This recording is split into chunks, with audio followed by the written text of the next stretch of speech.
ไก่ย่างเจ๊ไหมครับนี่เบอร์สิบ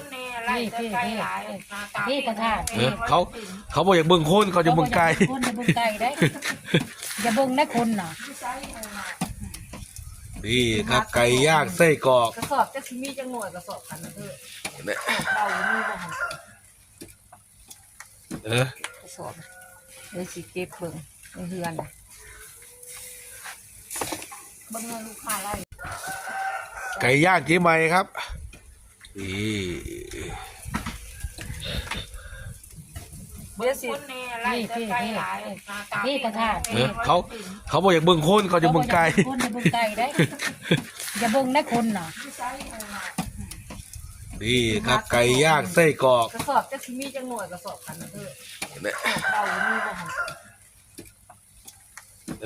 กระสอบเดี๋ยวสิเก็บเบิ่งในเฮือนน่ะเบิ่งเงินลูกค้าไล่